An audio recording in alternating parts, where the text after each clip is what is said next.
Amén. Glorificado sea el nombre del Señor. Qué tremendo mensaje.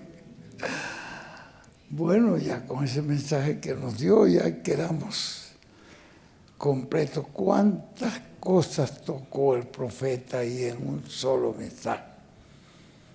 Bueno, en esos mensajes viene todo lo que nosotros necesitamos. Pueden sentarse, mis hermanos. Para mí es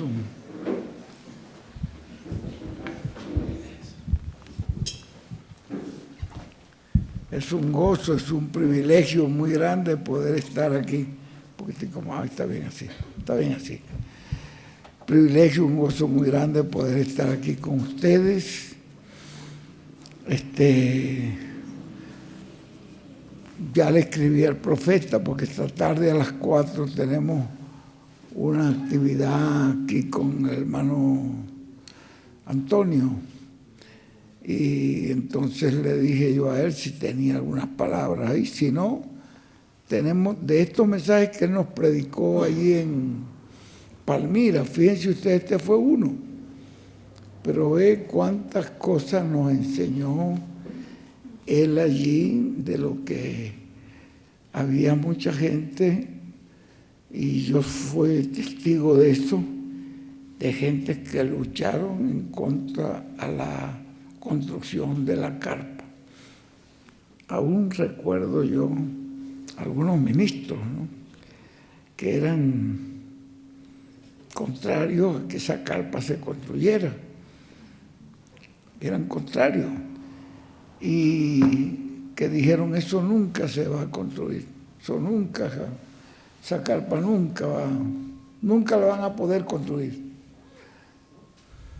Y bueno, si Dios dijo por un profeta y la vio, si Dios la vio por un profeta y la vio construida, y después Dios le permitió ver cosas, vio ahí un ministerio, y ese profeta dijo que en esa carpa se darían a conocer los truenos, y dijo que los truenos eran el mensaje del Señor en su segunda venida, y dijo que en esa carpa se haría presente el séptimo sello, que es el Señor en su segunda. Todo eso lo dijo un profeta, que tendría que caer por tierra todo esto. No, eso nunca se va a construir. Y no pierdan tiempo. Y según ellos están perdiendo la gente que estaban ofrendando para eso, estaban perdiendo dinero y perdiendo tiempo. Pero fíjense ustedes todo lo que ha sido ese ministerio de carpa hasta ahora, hasta el momento.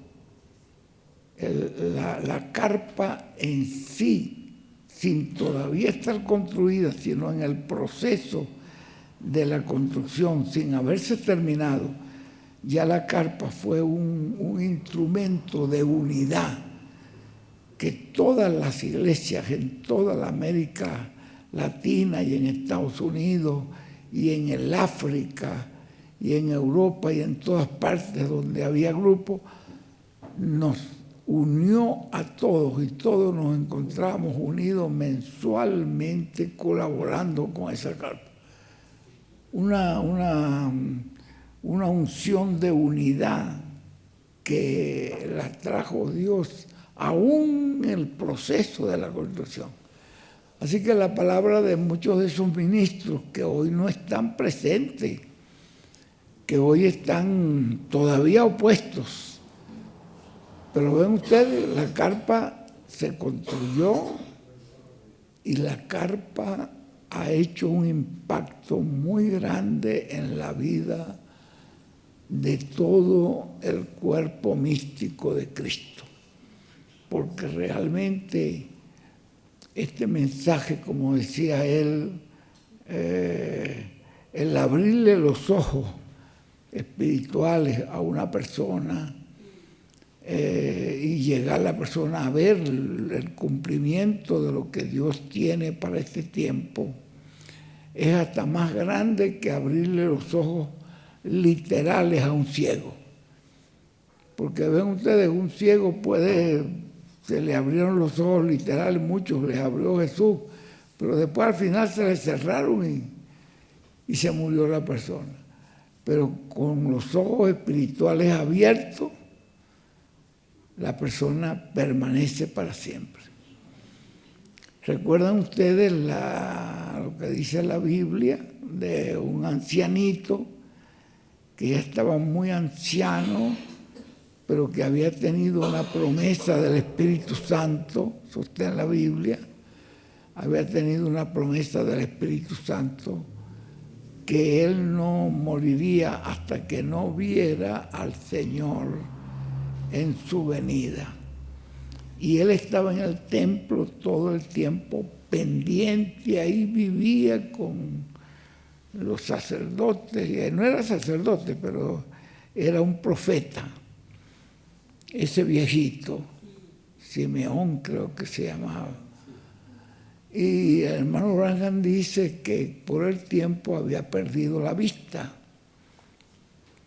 Y sin embargo, cuando llegó María con Jesús, él fue el que supo quién era el que María traía ahí. Yo digo que en realidad el que presentó al Señor Jesucristo no fue el sacerdote, el que lo presentó fue un profeta, que lo tomó en sus brazos y cuando lo recibió dijo: Señor, ¿cómo es que él decía allí? Ahora ya puedes, ya me puedes llevar, ya ahora mis ojos han visto tu salvación.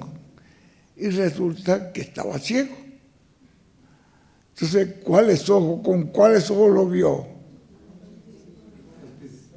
Con los ojos espirituales. Y ahora tuvo la revelación como profeta. Dice que había tenido el testimonio del Espíritu Santo, que no vas a morir hasta que no veas. Cuando lo recibió en sus brazos, pues ya lo vio. Digo, ya ahora mis ojos han visto tu salvación. Así que ahora, Señor, ya me puedes recoger. Bueno, yo les digo que cuando yo tuve la oportunidad de conectarme con él, porque él me había llamado y me dijo: tengo un mensaje que dio el hermano William ahí antes de irse en el hospital, la última, cuando se despidió de nosotros allí, y te mandó un mensaje, pero te lo tengo que dar cara a cara.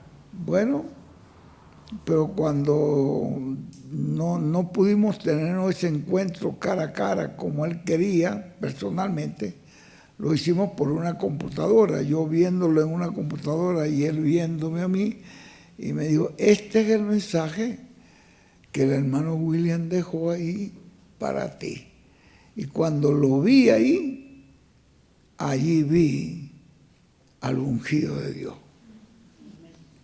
Y si hay un versículo que quizás usted lo puede conseguir en el libro de Romanos capítulo 8, donde dice que el Espíritu Santo da testimonio a su espíritu cuando algo viene de Dios. Y yo recibí allí eso que recibió el viejito Simeón.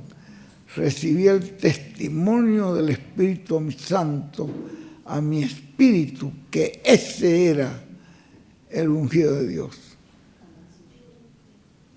Con el solo mensaje que me mandó el hermano, eso está en Romanos, por ahí no recuerdo, Romanos 8, 16, por ahí, que el mismo espíritu, es 8, ¿no? 8, 16. El mismo espíritu da testimonio a tu espíritu. Y cuando yo lo recibí, y aunque me dijo ahí algunas cosas, me dijo: estás equivocado por esto y esto y esto, y aunque me dijo algunas cosas duras que ahí al momento me sacudieron, que no puede ser. En ese momento no las pude asimilar, pero ya en mi corazón asimilé que ese era el ungido, y después ya meditando yo, ¿por qué me dijo esto? Y entonces después le conseguí la razón, porque me había dicho eso, que de momento me pareció que no podía ser. Pero fíjense ustedes que el mismo espíritu, allí mismo yo dije, bueno, Señor, ya que me has dejado vivir hasta acá, me has dejado llegar hasta aquí, y ahora aquí estoy, ya me puedes llevar. Yo pensaba que ya de ahí no le dije nada a mi esposa, no le dije nada a nadie, pero ya yo sabía que mis ojos habían visto al verdadero ungido, y había visto el cumplimiento del 7º sello, había visto la segunda venida del Señor, como sucedió en la película esa esa película de Moisés, que en una ocasión, eso ustedes quizás lo han visto, pero hay un detalle que usa ahí el artista, un detalle muy, muy interesante, parecido a ese de Simeón, que es una ocasión en que Moisés supo que él era de la tribu, de la descendiente de Israel, y él los veía sufriendo allí bajo el látigo del capataz, ahí dándole, y él quiso, dijo, yo quiero experimentar ese sufrimiento que mi pueblo está experimentando, y se disfrazó de esclavo, y llegó todo embarrado y todo. Nadie sabía que era el príncipe Moisés, nadie se imaginaba, sino ahí todo dentro de la gente, y había un ancianito, ya con los demás hacían los trabajos más pesados de cargar los adobes, y Moisés era fuerte, cargaba adobes para allá, para acá y todo lo demás, pero los más viejitos los ponían era a batir el barro, le echaban la paja y ahí batían el barro, y había un ancianito que estaba ahí batiendo el barro, pero que el capataz, como tenía un látigo en la mano, le ordena que bata el barro más lento. ¿Qué te pasa, viejo, que estás tan lento? Tienes que batir el barro con más fuerza, más rápido. Y entonces viene él y le contestó, ustedes que nos tienen como esclavos y todavía están dándose cuenta que es un anciano aquí, que no puedo más que hacer esto, y te atreves. Entonces el hombre se puso bravo y sacó la lanza y ¡paz! Se la tiró, y como era un guerrero que sabía, se la clavó en el pecho acá. Y el anciano, pues, con esa lanza ahí, cayó en el barro. Entonces Moisés, él estaba viendo todo el sufrimiento y estaba también participando, cargando adobes y ahí para acá, y vio eso. Y cuando vio eso, él corrió y entró al barro y sacó el anciano para afuera. Saca el anciano acá afuera, y entonces el ancianito dice, se queda mirando el rostro de Moisés y dice, lo único que lamento de irme es que el Señor me dijo que antes de yo morir, yo iba a ver el rostro del Salvador, del libertador. iba a ver el rostro del libertador. Lo único le dijo que lamento que él me lo dijo, que él me dijo, lo que le dijo a Moisés fue, lo único que lamento fue que lo que me dijo el Señor, que antes de yo morir, yo vería y no se cumplió. ¿Y qué fue lo que le dijo? Le preguntó Moisés. Le dijo que él me dijo que antes de morir yo iba a ver el rostro del libertador. Y ahí murió el viejito. Pero ¿creen ustedes que Dios le cumplió o no le cumplió? ¿Ve? Se lo cumplió. Ahí estaba el libertador, lo que pasa es que él no sabía que era el libertador. Y Moisés todavía estaba también allí ignorando qué era lo que se había que hacer. Pero ven ustedes cómo la palabra, cómo el mismo Espíritu testifica a tu espíritu que estamos en el tiempo del cumplimiento de la segunda venida del Señor. El mismo Espíritu testifica a nuestro espíritu. Y eso es importante que nosotros lo tengamos claro. Yo me siento pues muy contento de que este pueblo haya recibido y aquí en esa palabra que está trayendo el ungido, esa palabra que está trayendo el Señor en su segunda venida, ese mensaje ya está haciendo una obra muy grande en nuestras vidas. Y Dios pues ha permitido prolongarme los días para acompañarlo. Entonces, lo que es el privilegio para mí, poder estar allá en Chile con él. Por ahí. Yo fui a varios lugares donde él no pudo ir, pero yo fui y después estuve con él ahí en los lugares donde él estuvo. Y de allí pues viajé, que era un viaje largo, de Chile hasta Panamá y de Panamá coger, que eran unas cuantas horas, 6 horas y no sé cuánto más o menos sería eso, Gerson, como 6 horas, ¿no? Total más o menos en el avión, sin meter el tiempo que uno pasa en el aeropuerto esperando, como 10 horas en un avión. De allí como 6 horas, después 4 horas para llegar a México y después 1:20 para llegar a Monterrey. Eran más de 10 horas. Pero bueno, fíjense ustedes, y llegué tranquilito, llegué fresquecito a seguir leyendo los mensajes del ungido.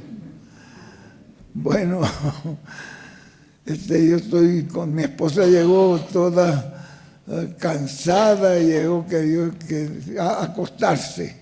No, yo ni siquiera me voy a cambiar la ropa, me voy a acostar de una vez. Y yo tranquilo, y yo fresquecito. Entonces yo digo, qué maravilla como el Señor me permite, y me ha prolongado todavía los días hasta estar ahora. Ya el próximo anuncio que nos dio para el viaje es en el mes de julio, allí en Monterrey, ¿no? Que es el 3, 4 y 5 de julio en Monterrey, no, Villahermosa. Me dijo que sí quería estar en Monterrey, pero cuando terminaran la ampliación y cuando terminaran todo ahí, él quería estar. Y también nos anunció ahora que quería ir a Venezuela, pero eso sería en septiembre. Dijo que era septiembre 25, 26 y 27 de septiembre que estaría allí en Venezuela. Bueno, que Dios me conceda todavía la fuerza, el ánimo me siento bien como para seguir adelante y feliz, contento. Y gracias a Dios que ya nos anunció para venir para acá ya también. Y para acá va a ser un viernes. ¿Qué fecha? 9, 10 y 11. Un viernes va a ser con el hermano, con el hermano Enrique, con el hermano ahí Franklin, y el sábado y domingo con el hermano Antonio. Me dijo que el hermano Antonio había preparado un lugar, unas habitaciones, como para ellos llegar, entonces él quería ir a estar allí y probar a ver cómo era ese lugar. Bueno, entonces ya también tenemos fecha para Ecuador. Ya ver que hay fecha para el Ecuador. Gracias a Dios por esa bendición. Y del Ecuador, creo, no pasa a Perú. Sí, a Perú. ¿Ah? A Perú. De Ecuador pasa a Perú.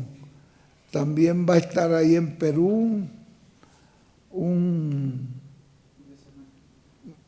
fin de semana. Y después de Perú pasa a Santa Cruz de Bolivia. Así que ese recorrido lo tiene él trazado, ya nos tiene la fecha y tiene todo ahí. Bueno, el resto tiene unos compromisos él en Israel con rabinos y personas que lo están llamando. Muchos rabinos están pendientes de la vida de él. Y creo que estos rabinos ya como que saben, porque lo llaman, lo buscan. Ya él ha dirigido varios congresos de rabinos, dirigió uno allá en Israel. Y allá en Puerto Rico dirigió uno y vinieron a la carpa. Y el día ese que vinieron a la carpa era un día de fiesta para ellos, porque era un día festivo en Israel.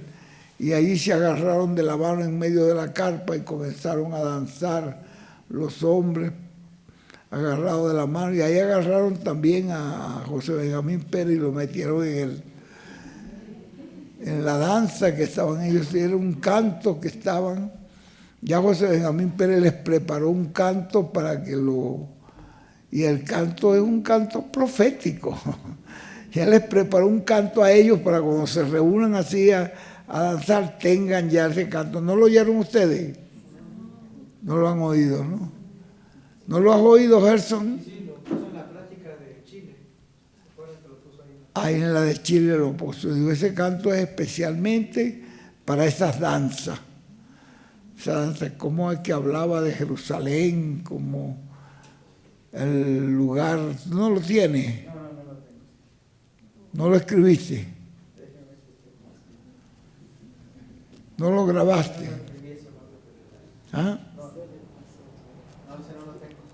Bueno, te pasó ese detalle haberlo grabado, ¿no? Porque él lo cantó. Él lo cantó y dijo que en el mismo canto ya les voy diciendo quién soy. Y ya en el mismo canto le voy diciendo ya lo que va a suceder. Bueno, cuando ellos lo canten, ellos van a estar todo el tiempo repitiendo. Entonces, ven ustedes cómo ha podido él congraciarse con ellos y tener todas estas cosas. Como un soldado que lo abrazaba, un comandante y lo abrazaba. Él dice, oye, el hombre tenía tanta fuerza que yo dije, este hombre me va a reventar las costillas aquí. Te amo, le decía, te amo, te amo. Entonces hay cosas, ¿ve?, que están sucediendo que mucha gente no la sabe. Él no ha querido tampoco dar a conocer ciertas cosas porque se ha reunido con el presidente de la República y también con el primer ministro, con el ministro de Guerra, que también lo ha recibido, ministro de Culto. Es casi siempre el que lo recibe cuando él va, y cosas así que están sucediendo con este personaje que no habían sucedido nunca con ningún otro personaje. Nosotros pues entonces estamos tan contentos, tan agradecidos a Dios de que nos concedió el privilegio de recibirlo y verlo en simplicidad. Y hoy, cuando pareciera que está sucediendo lo más pequeño, es lo más grande. Porque si ustedes oyen las palabras de Jesús, Jesús le dijo a los discípulos, aún antes de la redención, antes de la obra del Calvario, Él les dijo, ya ustedes son limpios por la palabra que les he hablado. ¿No lo han visto ustedes en alguna parte de la Biblia? Pues búsquenlo, que lo van a encontrar. Ya ustedes son limpios por la palabra que os he hablado. Porque la palabra que Jesús les iba hablando ya los iba cambiando a esos pescadores que eran atravesados. Y sin embargo, fíjense, la palabra los fue cambiando. Y también la misma Biblia dice, hay una parte, usted lo va a conseguir en el Salmo 119, ¿con qué limpiará el joven su camino? Con guardar tu palabra. Usted ve que la palabra que él está hablando, ve a ver si consiguen esa porción donde en Juan, donde él dice, ya ustedes son limpios. No, sí, el Salmo 119. Juan 15, 1. Bueno, fíjense.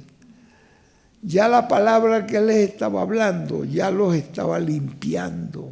Y esto es lo que ha estado haciendo él con esa palabra, limpiándonos, ayudándonos, preparándonos para otras cosas más grandes que han de suceder. Pero eso que está sucediendo ya es grande. Bueno, yo no tengo nada que añadirle a ese mensaje, solo comentar lo mismo que estamos viendo. Eso es lo que estoy haciendo. Esta tarde esperamos que el Señor nos dé allí, si es que no he visto el teléfono, yo solamente le escribí, le dije que estaba allí, que si él tenía un mensaje para nosotros, si no, estos mensajes que estamos oyendo, ¿qué le pareció a usted de este mensaje que oímos? Un tesoro, ¿verdad? Una cosa tremenda. Tesoro, lo que nos está hablando. Cómo las personas que se opusieron a la construcción de la carpa, que se han opuesto sin darse cuenta, se han opuesto a lo que dijo el hermano Branham, a lo que dijo el hermano William, que en esa carpa iban a estar dándose a conocer el misterio de los truenos. Y cuando los truenos tronaron, como dice el hermano Branham, los truenos no tronaron en el cielo, los truenos tronaron en la tierra. Y dijo, y en los truenos está la fe de rapto.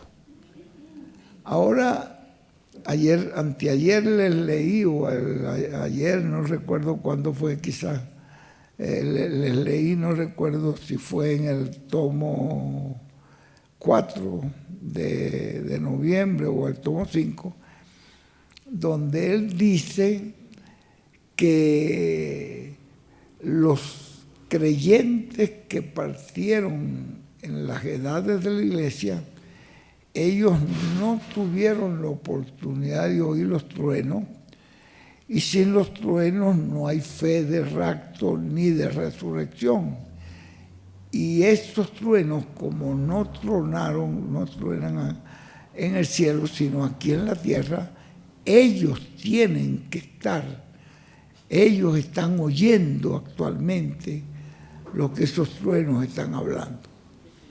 Ellos no están interesados en milagros y cosas esas, están interesados en la palabra que está hablando esos truenos, porque eso ellos tienen que subir.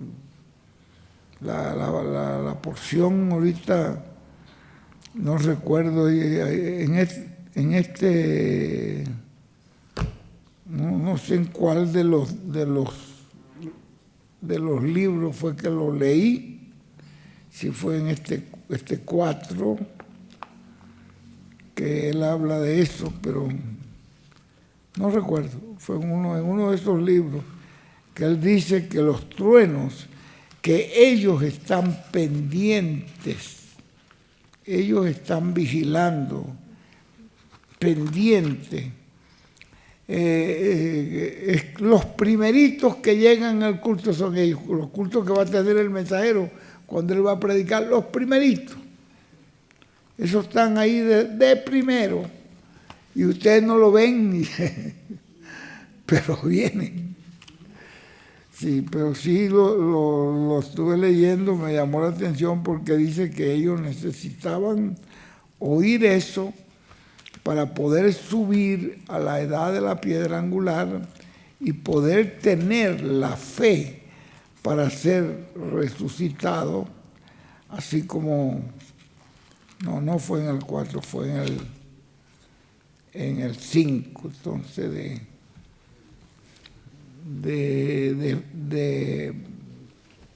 de noviembre. Bueno, les leo una porción de esta y ya con el mensaje que ustedes oyeron ya estamos completos. Y les voy a leer este pedacito aquí del tomo 4 de noviembre, donde dice en la página 82, ellos verán el poder de Dios manifestado en toda su plenitud. Y eso tiene que ver con el cumplimiento de la visión de la carpa. Está hablando de los escogidos. Son los que nos viene hablando. Por lo tanto, será un mensaje, habrá un mensaje de juicio para el mundo y de condenación, en donde escucharán a los juicios divinos.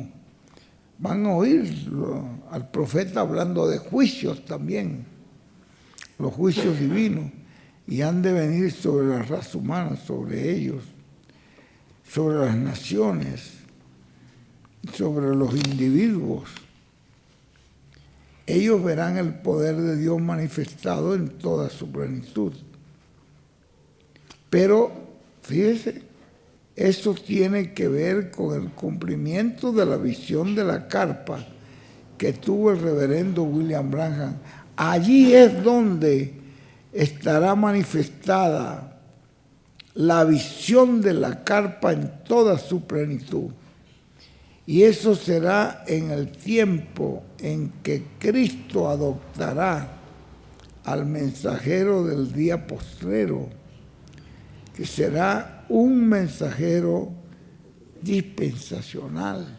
Ahora vean ustedes ese mensajero del día postrero, cómo lo adopta, entregándole el título de propiedad.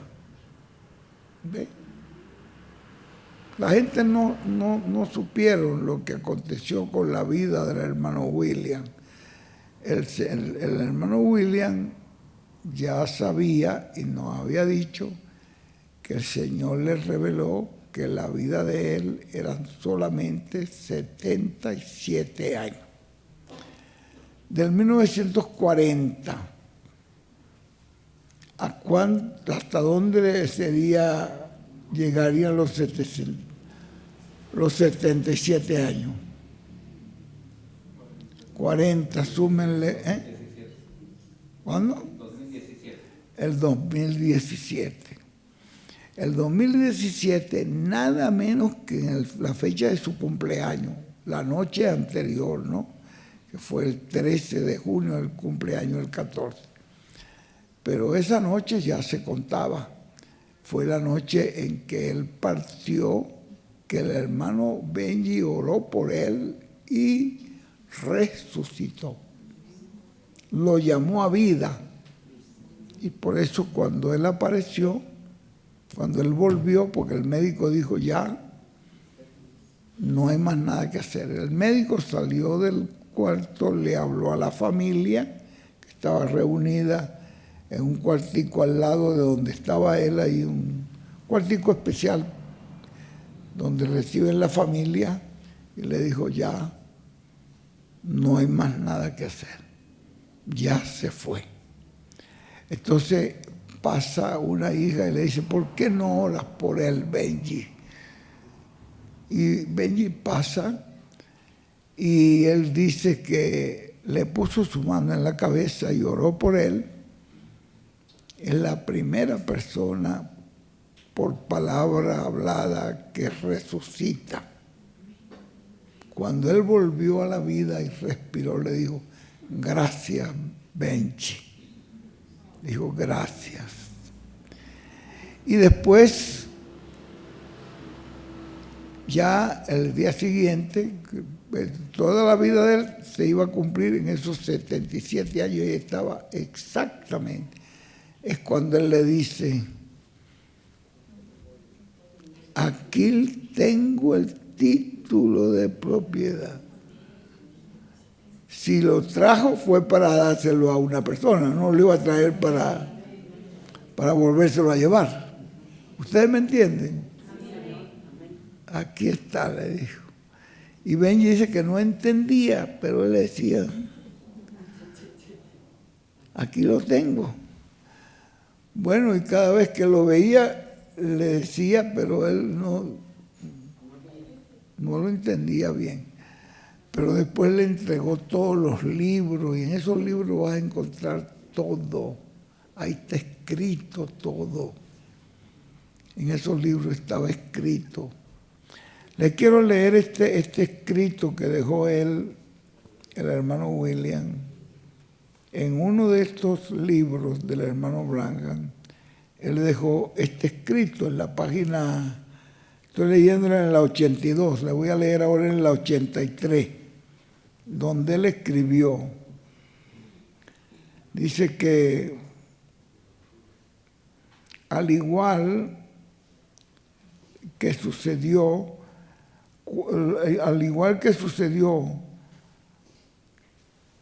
dice cuando fue dedicado el tabernáculo de Moisés, y como sucedió también cuando fue dedicado, cuando Salomón dedicó el tabernáculo, lo mismo que sucedió en la dedicación del tabernáculo de Moisés y en el tabernáculo de Salomón, que la columna de fuego, o la nube de fuego entró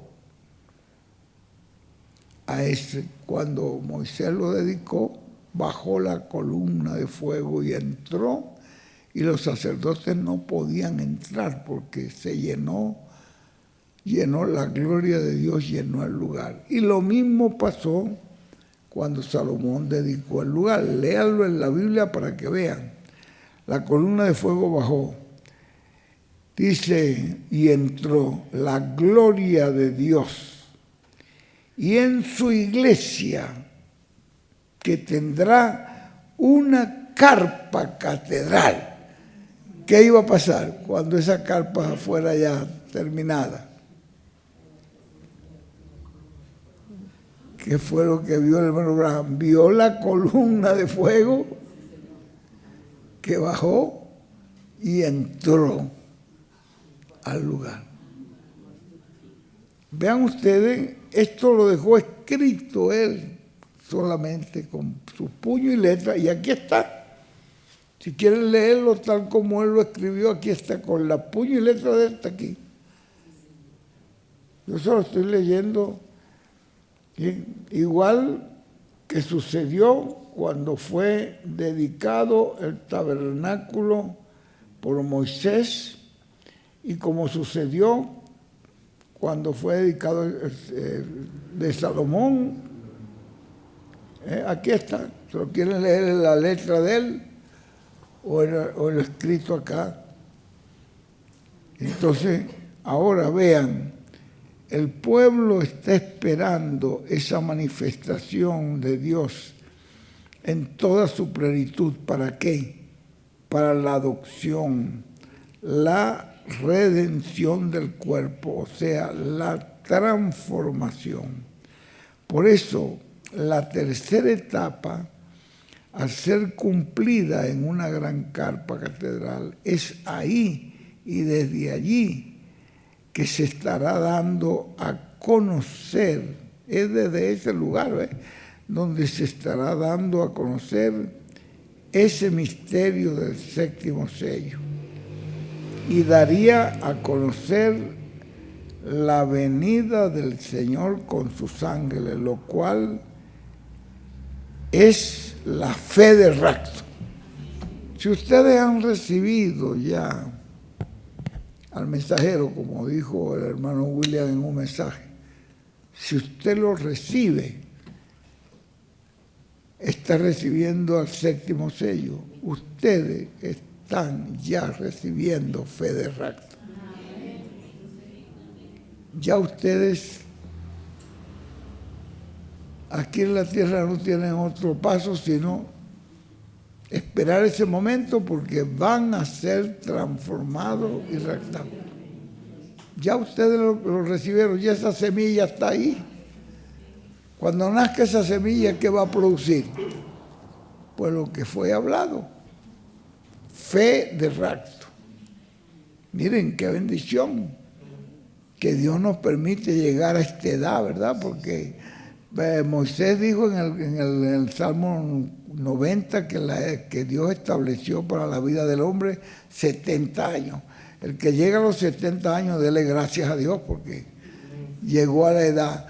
Y si se pasó de los 70, y si los más fuertes llegan a 80, no habló más nada de los otros que siguen, pero ay, todavía hay bendición, más de los 80, todavía, ya no, hombre, dale gracias a Dios, todavía, ¿de qué te quejas?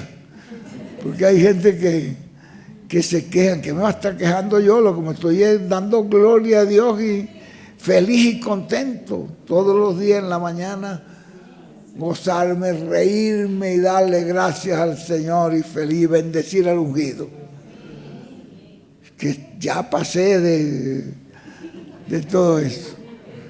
Es una ñapa que me está dando.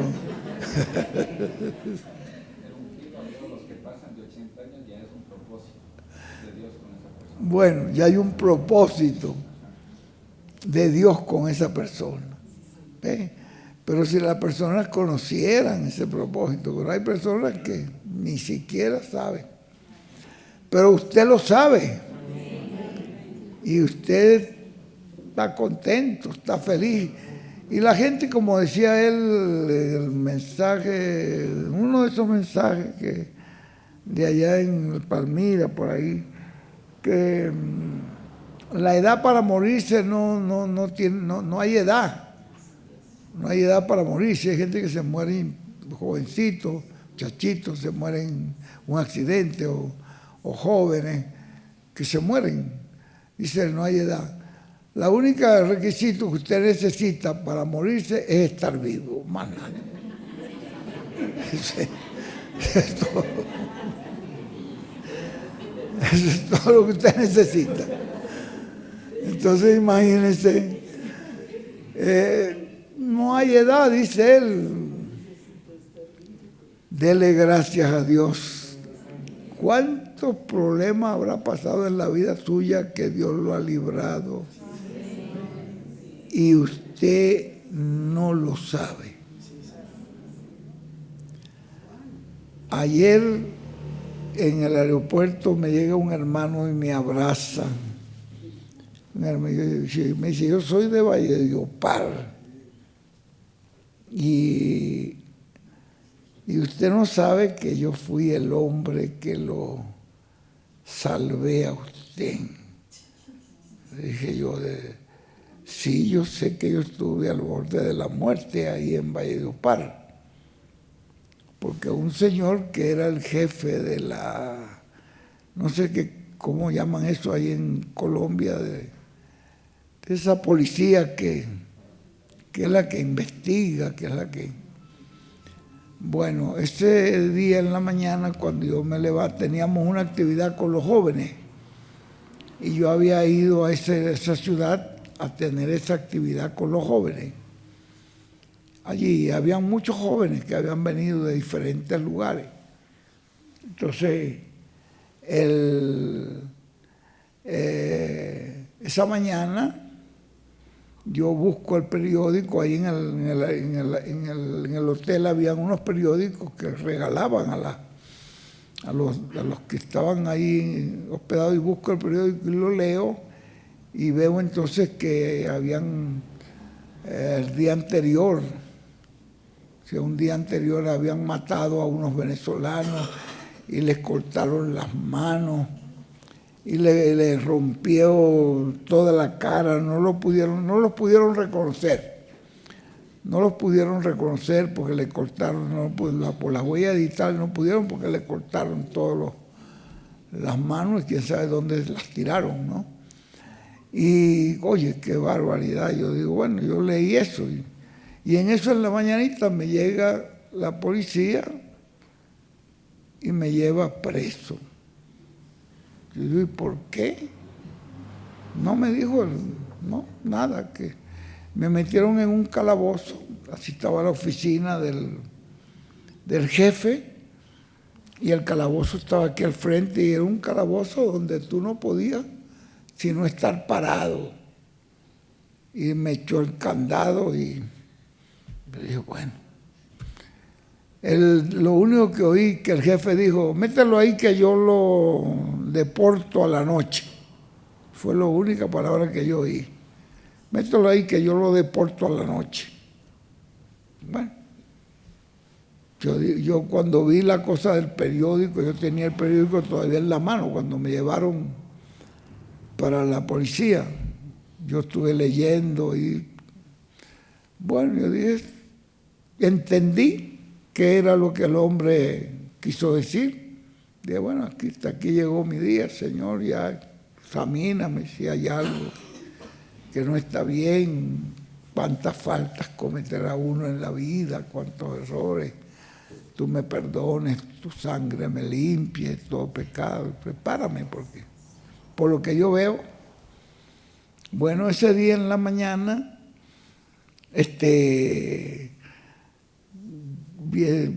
por ahí vino un hermano a tratar de hablar con el jefe y no lo dejaron entrar. Ese hermano lo conocí ayer, me saludó ayer, allí en el aeropuerto de Palmira y en el aeropuerto de Cali. Y me abrazó por mucho rato y me dijo. Entonces ese hermano tenía un conocido, fue donde un abogado y le dijo, mira, hicieron preso a este hermano, pero yo traté de ir y el jefe no me dejó hablar, no me dejó entrar, no, y ninguno, fuimos un grupo de hermanos y no lo quiso ir. Y este es un hermano misionero que estaba dándonos unas charlas aquí de jóvenes y no supimos la razón porque se lo llevaron preso. Entonces el hermano, el abogado dice, caramba, pero ¿cómo va a ser? Bueno, ya era la tarde ya, cuando él se fue porque él intentó varias veces, pero como no pudo hacer nada, él me cuenta que fue donde ese abogado, un amigo de él, y le dijo, a ver si tú puedes ir y hablar. Entonces el abogado llamó a un amigo que tenía en esa policía, en ese tipo de investigación. Y el amigo le dice, mira muchacho, por casualidad te estoy llegando aquí a Valledupar ahorita para investigar sobre unos muertos, unos cadáveres que aparecieron ayer ahí en el monte, con las manos cortadas y eso. Estoy por aquí. Y entonces le dice, yo estoy oyendo la conversación, le dice él, háblate con el jefe, que pusieron preso ahí un misionero y no nos quisieron recibir. Entonces él le dice, mire, un señor misionero que está allí preso, que tú tienes preso, ¿por qué lo tienes preso? Entonces yo estoy oyendo la conversación de ellos, porque estoy al frente de la oficina de ellos. Y él le dice, no, esa es una persona mala. Viene a buscar mujeres malas aquí a Colombia, mujeres de la vida pública, se las lleva a Venezuela, las explota y después que las explota las mata. Y el tipo le dice, no chico, ¿cómo se te ocurre? Si un amigo mío, un abogado me acaba de hablar que ese es un misionero, ¿cómo se te ocurre que el señor va a hacer eso? Si el que me acaba de hablar es un gran amigo y un conocido, y tiene conocidos que están aquí, que es lo que está aquí en una charla es un misionero. Entonces, él le dijo que esa era la razón porque me tenía preso. Bueno, él le dijo, mira, ese hombre me lo sueltas inmediatamente, porque era un jefe. El que estaba ahí era un jefe. Y así le dijo, usted me lo suelta inmediatamente. Entonces, la regañadiente va y busca la llave, me abre y me saca y me lleva para atrás del patio. Me dice, viste, estabas leyendo en el periódico, ¿verdad? Le dije, eso los maté yo. Y yo fui que le corté las manos y a patada le reventé toda la dentadura, todo para que no lo distinguieran. Entonces me dijo, eso es lo que yo iba a hacer contigo esta noche. Digo yo, pero ¿y por qué si yo realmente? No, porque unos guardias también mataron unos colombianos por allá y yo estoy vengándolos a él. Todo venezolano que me entra por aquí, que yo lo liquido. Yo dije, bueno, eso es una cosa injusta, que es injusto, que Dios no existe, me dijo. Entonces, bueno, pero se me va, ya, aquí están sus papeles, váyase. Yo agarré un taxi y me fui. Ese hermano justamente, que fue el que me abrazó ayer, fue el que vino y me dijo, hermano, aquí ya no, véngase. Cuando él supo que el abogado le dijo que lo habían soltado, vino y me buscó, me llevó en un taxi, me puso en el taxi, váyase para Santa Marta. Ese hermano que me abrazó ayer me dijo, hermano, yo fui la persona que... Yo dije, muchacho, tú eres como un ángel que Dios mandó para... Pero ya yo estaba ya sentenciado. Él me dijo, esto era lo que yo iba a hacer contigo. Y te vas, porque si te quedas por aquí, de todas maneras te busco. Bueno, esa es una de las veces que Dios me ha librado.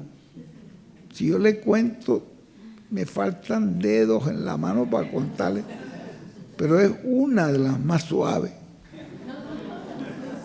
Entonces, para que ustedes sepan por dónde hemos pasado. Y Dios me ha permitido. Y les cuento eso porque ayer tuve el privilegio de que este hermano me abrazaba y me decía, hermanito, usted no sabe el gozo porque yo sabía lo que le iban a hacer. Y gracias a Dios que ese abogado me ayudó. Y yo, bueno, hermano, muchísimas gracias, no sabía que tú eras, pero Dios tenía que usar a alguien. ¿Se da ustedes cuenta por cuántas cosas habrá pasado usted que usted no sabe? Y usted estuviera bajo tierra hace años y está vivo ahí. ¿Y cómo debemos estar nosotros? Agradecidos al Señor. Las cosas que aquí en la tierra se padecen no son comparables, eso lo dice la Biblia. Debe ser en Romanos 18, por ahí.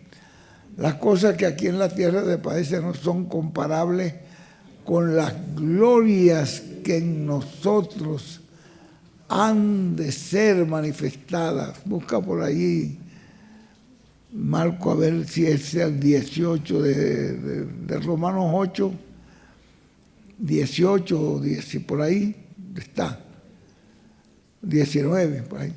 Las cosas que aquí en la tierra se padecen no son comparables. ¿Ah?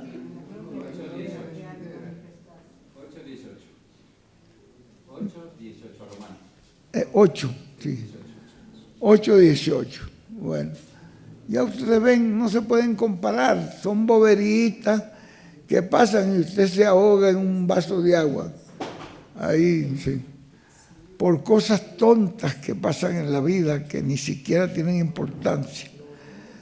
No se pueden comparar con las glorias venideras. Así que Dios, que lo ha permitido a usted vivir hasta ahora, ¿no?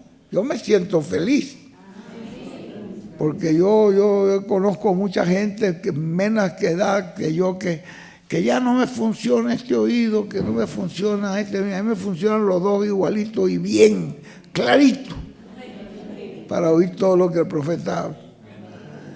Y que no me funciona este ojo y el ojo, a mí me funcionan los dos ojos. Entonces, yo digo, que no me funciona la mente, que no me acuerdo de nada, yo me acuerdo de todo. Si ustedes me preguntan por Tobías Valentín Mazón Barahona, y ahí le doy los apellidos completos. Entonces nosotros felices, hermano, debemos estar contentos, agradecidos al Señor que nos concede conocer al ungido de Dios hoy y ver que en ese hombre está el Señor Jesucristo, está el Espíritu Santo encarnado hablándonos. Es el mismo Espíritu Santo el que nos está hablando a través de ese personaje. Bueno, yo estoy muy feliz, muy agradecido, muy contento. Le doy gracias a Dios que me concedió venir y aquí abrir mi visita aquí en el Ecuador con la congregación acá de la luz del día postrero. Con la luz, y ustedes saben cuál es la luz del día postrero. La segunda venida del Señor. La luz del día postrero es la segunda venida del Señor. Su iglesia lo que tiene es el nombre de la segunda venida del Señor. Que Dios les bendiga, no tenemos que añadirle más nada, sino dejar al pastor aquí que nos pase adelante y nos cante un canto y nos despedimos con oración. Eso es todo. Pasen adelante y que Dios me los bendiga grandemente. Yo me siento contentísimo de pasar por aquí. Muchísimas gracias. Dios te bendiga, jovencito. Usted se ve cada vez. Qué gozo, una alegría que nos ha dado el hermano Miguelito con su palabra.